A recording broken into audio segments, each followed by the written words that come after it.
And he also claims that, Diddy, he was using TD Jakes to fix his image. You believe that? Well, we saw that to be true anyway. That's what he was trying to do all that time. Race is not where the line is drawn.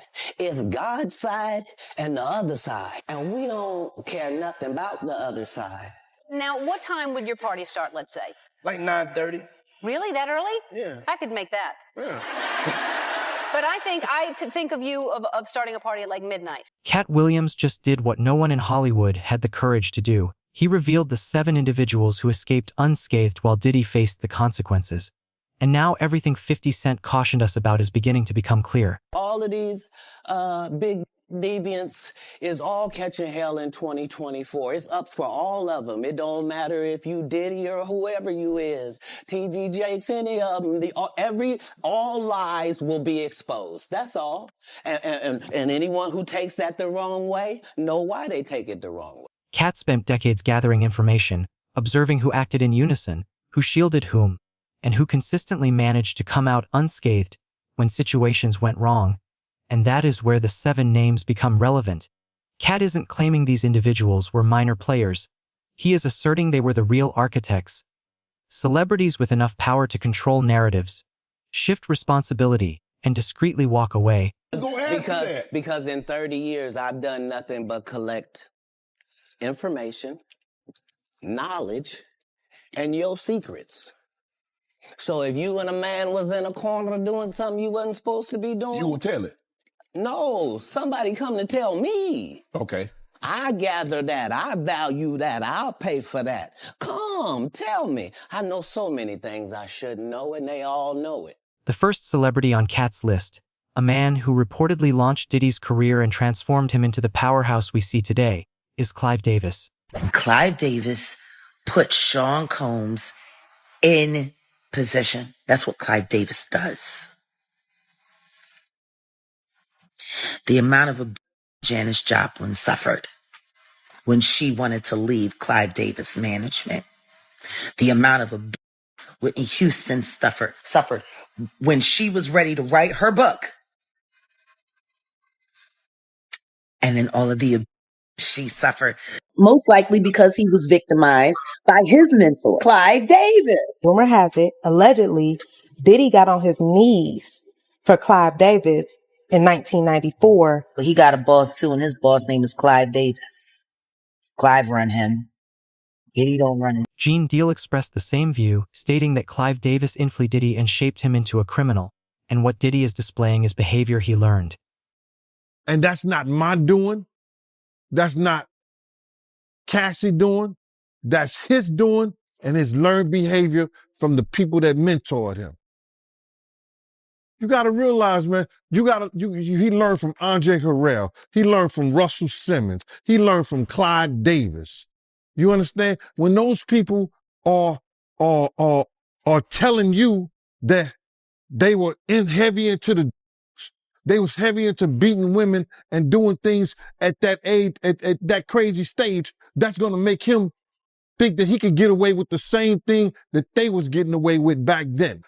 You understand? The things that he was saying, the touchy-feely between two men and all that stuff like that, man.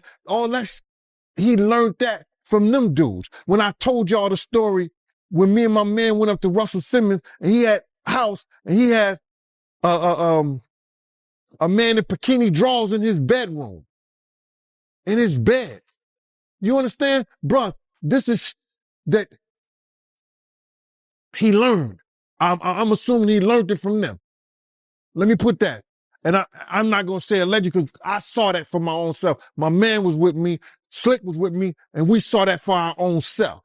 Next, we have the billionaire who financed Diddy's lifestyle and manipulated events from behind the scenes. Jay-Z attended nearly every Diddy party and was even legally implicated, yet he somehow always manages to escape consequences. And while it is confirmed that an industry heavyweight appeared on Diddy's controversial tapes, the person seen with Diddy was never actually convicted. And as more evidence against Diddy emerges, it is becoming increasingly clear that this individual played a significant role. How close was Diddy and Jay-Z? They was close enough that they wasn't playing basketball They wasn't playing baseball. They wasn't playing football. And they wasn't playing hockey or soccer for Diddy to come on stage, pat him on his ass, and then make the statement to people in the world that can't nobody call me Sean but Jay-Z. Now, I don't know what kind of statement, and I can't say, I wish I could say half a homo, but I know I can't say it. But I don't know what kind of half a homo that is. And you trying to say that you're not close to somebody. You coming on stage, patting them on their ass, and then you making a broad statement to the public, can't nobody call me Sean but Sean Carter. And I heard Jay-Z said the same thing about them. But they were so close that they had matching white girls together. Because when they used to see each other, they used to say, yo, how your skinny white girl doing? He'd be like, yo, how your skinny white girl doing? So I guess that's a certain type of closeness. I ain't know anything about that, man. I ain't know about, Jay touching his, ass. So I got to go see the video. I ain't hear about that. Come on, man. Everybody's seen that. 50 even pointed it out. Excuse me. When they was in ATL on stage. Remember when 50 bum rushed the stage with them? Yeah, I think I recall that. When Puff came on stage, first thing he did was pat Jay-Z on that. But I forgot. That's your favorite rapper. Hey, him and Pockets 1A, 1B. But what's your issue with Jay, man? I didn't know you had an issue with him. I'm never a fan of somebody that I was going to knock out. Jay-Z is considered more dangerous than Diddy because he is smarter and operates in the shadows, whereas Diddy's only error was being overt about his actions. Cat's point is that Jay did more behind the scenes, but did so quietly. He never attached his name to any wrongdoing and allowed others to draw attention while he remained shielded by lawyers, brands, and rumors. Diddy took the fall, and when the pressure closed in around him, Jay didn't need to defend himself. He simply wasn't involved publicly. Motherfuckers be gay in Hollywood, you never expected. They be having these big mansion parties, and the mansion party, the whole mansion is a party, and then it's a separate party in the little rooms. I ain't been famous that goddamn long. I'm excited in a mother be at the mansion party. You be looking at all the goddamn rooms, and you around and look in the wrong room and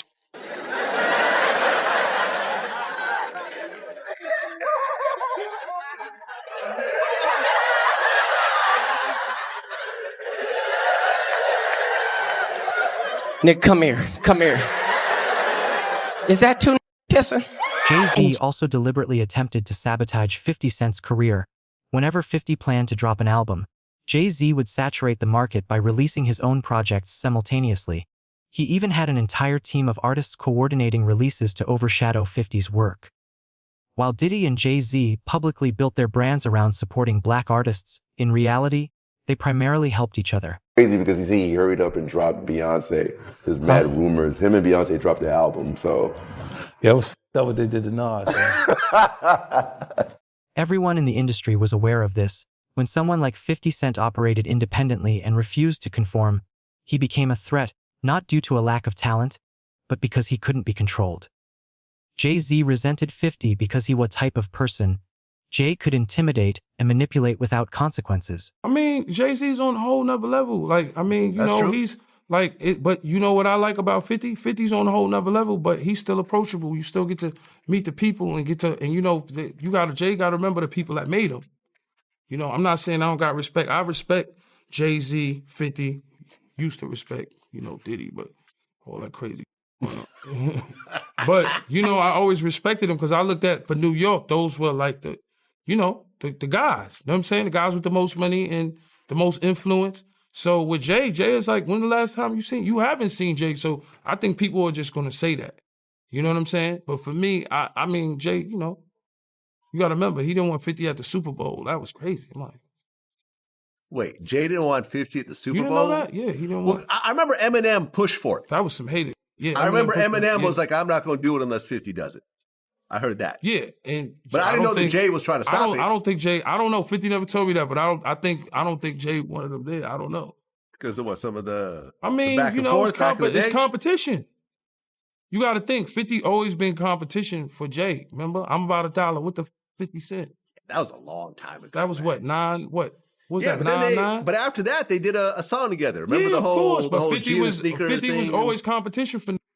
Then remember Jay said, "Yo, 50's coming." He told Siegel and them, and Memphis Bleak and all them. Yeah. And come on, 50's like he's on a whole nother level. You got to remember, he came after. He came after Jay and Rockefeller. G Unit came, and people might on G Unit, but with Eminem, Dr. Dre, 50 Cent, nobody has outsold us, bro. Yeah. Nobody has had the effect that we had. And it wasn't just Jay-Z using Diddy as a pawn for personal gain. Beyoncé was closely aligned with Jay-Z throughout all of this. Industry rumors even suggest that Beyoncé's marriage to Jay-Z was strategically planned to consolidate their control over the industry. According to 50 Cent, Jay-Z and Beyoncé married purely for business reasons, with Jay-Z capitalizing on Beyoncé's rapid rising career for his own benefit, and today Jay-Z's net worth is $5 billion. Look, when Jay signed his contract, the big one was with Beyonce. Mm-hmm. When he signed that contract, the marriage contract, he got trophies. Now those trophies, those fucking trophies came rolling in, buddy. He started getting Grammys left and right, man. I mean, look, if you look at his career, This guy. Wow. You're gonna let him say that? Jay was getting Grammys. He had one. Exactly. He had and one. he didn't show up. He had like 20 now. Hold on. He had like 18 since he's been down. Look, he had one, bro. Hard Knock Life. Hold on. You're not wrong. He was one. After that, he got them shits. He's like drinking. His pictures with him like things the cup. Wait a minute. So you're saying the success is derived from the marriage? Absolutely, been treated differently. The accolades. Because he's no longer viewed as what, like a street or gangster rapper. Now he's viewed as a businessman, entrepreneur, family man. And the biggest ones because of the position Beyonce's. Oh, wow. Beyoncé may not be as cunning as Jay-Z, but that doesn't mean she's dangerous. She leverages her brand to deflect any responsibility or scrutiny, while Jay-Z hides behind her and uses her reputation to dispel rumors and protect himself. Fifth, you're not worried that if you throw little and you don't throw out allegations, but like you kind of poke fun at them. You just ask questions. You're not worried that it comes back your way? Like people dig up your past and try to pull stuff up? I don't got that shit in my past. Everybody got a little bit. Look, like, not that it's real enough. I took a pill. But it was for me to perform better. For her to remember, buddy. I didn't give her a drink so she forget what the happened. What the is going on here, bro? Yes, I took the drinks. I gave me the perform. So she can remember and possibly love me for that. Did it work? What the this is, yo, bro, look, I'm doing pretty good. Doing pretty good. You know what I mean? Like, but I'm just saying, this is the opposite of normal that we're talking about, bro. That is why. Well, I don't know why it's so hard for people. So just for people to feel like you weird. would have something or you would have reserved energy because you feel like you was doing it too. And who could forget Oprah? A name that carries more cultural influence and protection than almost anyone in Hollywood.